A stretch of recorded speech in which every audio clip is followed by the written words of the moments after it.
Dear students, today I'm going to start next part of our presentation about mobility.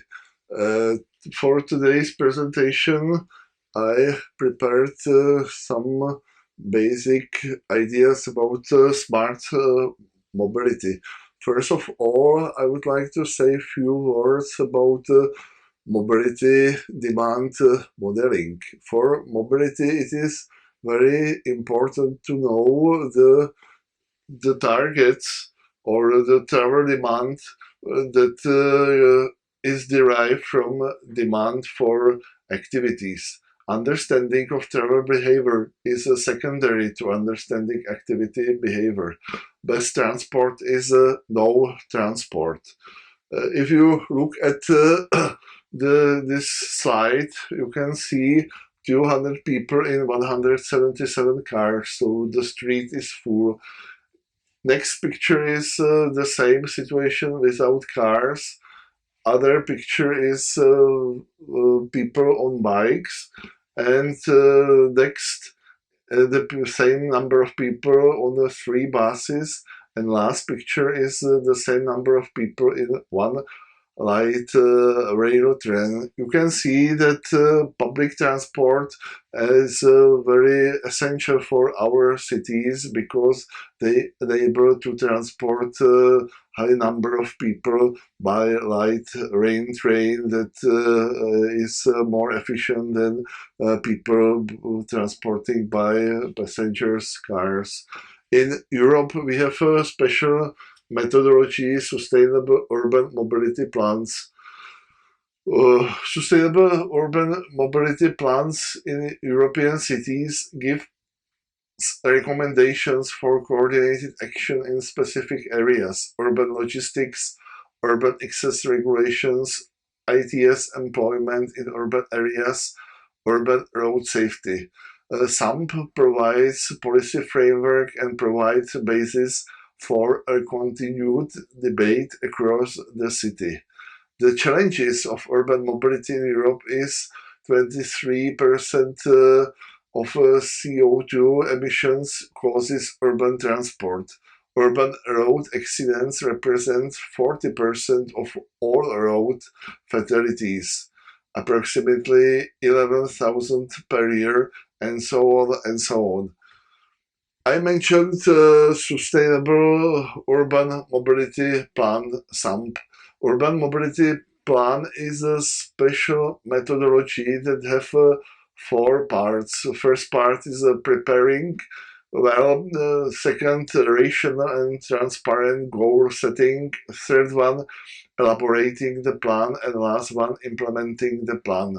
And you should continue from number one, first steps, up to 11 steps. First step is, for example, determine your potential for successful SAMP.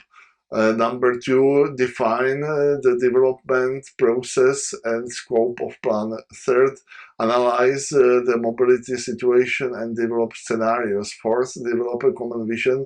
Fifth, set priorities and measurable targets. Sixth, develop efficient packages of measures. Seventh, agree on clear responsibilities and allocate funding. Eighth, build monitoring assessment into the plan. Ninth, adopt a sustainable urban mobility plan. 10th, ensure proper management and communication. And 11th, learn the lessons. And every step has some sub-steps, like in the case of first one, it is the commit to overall sustainable mobility principles, assess impact of regional national framework, conduct self-assessment, review availability of resources. There are some different colors. One is participation, blue, institutional cooperation, green, measure, identification, and red, monitoring and evaluation. And it is the certified methodology how sustainable urban mobility plan must be done. This urban sustainable urban mobility plan was done for many European cities, and it was the conditions for European grants and European money. So it is the reason why this methodology is so popular in Europe. On this slide you can see, for example, transport plan between 2011 up to 2031 for the city York in England. Also, many Czech cities has a very precise and very well approved sustainable mobility plan. If the sustainable mobility plan is prepared, we can continue with the mobility as a service principle. Mobility as a service is a very well recognized principle by European Commission, and it is also part of many using European monies. What it mean, MAS? In the past, we had private vehicles that were not connected to some systems. In the past, we had also some integrated cars and services into vehicles, and it was integration of, for example, navigation software and receiving some traffic data to optimize the behavior and the route of the car. Today we can speak about vehicle as a service, that we have car specific services like car sharing and so on. But in the future we speak about mobility as a service. It is intermodal mobility, including different vehicles and mobility schemes. Mobility on demand based on individual customer preferences. So it is the question of tomorrow. Once again, mobility as a service describes a shift away from personally owned means of transportation towards mobility solutions that are consumed as a service. Mobility as a service is a service with guaranteed user performance parameters like quality, reliability, safety, and so on, similar like telecommunication services. Mobility as a service combines transportation services of public and private providers through a unified gateway that creates and manages the trip.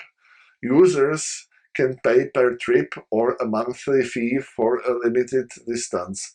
Mobility as a service requires development of most efficient and reliable transportation infrastructure using latest advances in cyber technologies, human-machine interaction, adequate fleet planning, and in future also autonomous vehicles. It is the example of a mobility service that enables a new market approach. For example, urban commuter package costs 95 euro per month, and it covers free public transport in home city area, up to 100 kilometer free taxi, up to 500 kilometer rental car, and domestic public transport 1,500 kilometers. Or there can be other package, 15 minutes package for 135 euro per month, and it means 15 minutes from call to pick up by share taxi. EU-wide roaming for share taxi at 0.5 euro per kilometer. Free public transport in home city, domestic public transport 1,500 kilometer. And I can have, for example, my mobility operator that can provide me, for example, by business package for 800 euro per month, and it includes 5 minutes pickup in all EU, free taxi in home city, leased cars, and road use taxi roaming worldwide. Or other example is family package for 1,200 euro per month, lease car and road use, shared taxi for all family with 15 minutes pickup, home city public transport for all, domestic public transport to 2,500 kilometers. I'm working with my PhD students about dynamic public transport. Passengers order and conditions for request through smartphones, proposals for more solutions, information provided to passengers, motivation to using public transport in all areas of city region, smart organization of public transport and dynamic services in the city regions. We divided transport network in three parts. One are main transport lines like a train, trams, and main buses.